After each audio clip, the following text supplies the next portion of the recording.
Fi warra badhaadhe irraa ka'e tokkotu jira. Gaaffii nama ajaa'ibu dhugumaa isaa odafi. Manneen barnootaa buufanni fayyaa gugubatu dhaabni keessanii ibsan baasne warri badhaadhinaa kunnan shakkaane afaan Oromoo hin dubbisanii laata kan jedhu yeroon itti ibsan baasne hin jiru. Kun immoo miidiyaa YouTube irras social media irras hard copy dhanis ni jira kana ilaaluun danda'ama. Garuu akkasuma ta'e waa tokko ani nan gubaa isin gabbaa iyyaa'ii jetteedhani maraattuun akka maraattuun jette sana isinin gubdu nuyi yinaa isaaf nu waamtuu laata. Kuni gaaffii silaa nuti isin gaafachuu qabnu isin nu gaafattanii deebisaa garuu isa kana. Karaa biraatiin afaan Oromoo afaan saayinsii goona jettanii san goone kana moo kabiraa qabdu gaaffiin jedhu ammas badhaadhinni irraa dhufe. Badhaadhinni afaan Oromoo afaan saayinsii hin goone.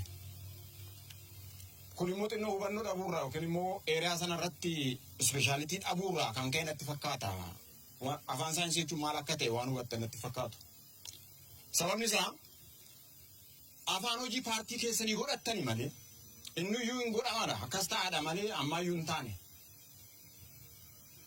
Afaan saayinsii taasisni afaan saayinsii taasisuu jechuun maal jechuudha? Afaan tokko afaan saayinsii addaabtu godhee saayinsii sana ofitti fudhatee guddifatee jechoota ittiin moggaasee jargans professional jargans yookiin immoo ogummaa ogee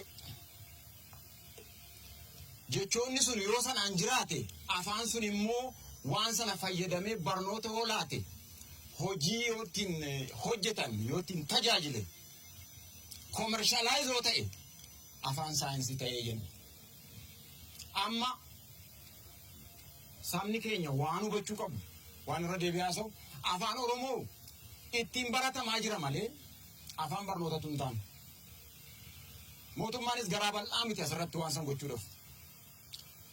Afaan barnootaa erga ta'e booddee immoo afaan saayinsii iyyuu ta'a. Afaan saayinsiittis hin taane. Sababni isaa tokko excellence centeriin hin jiru afaan Oromoodhaaf.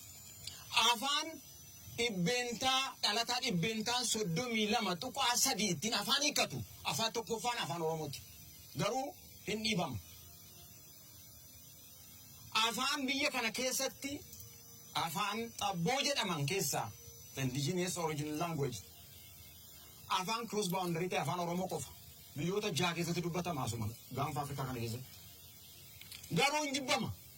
So afaan saayinsii gochuun afaan hojii paartii keessanii illee hin godhanne waan ta'eef isa isin jettanii miti kan nuti karoorfannee jirru guddaadha jechuun barbaada.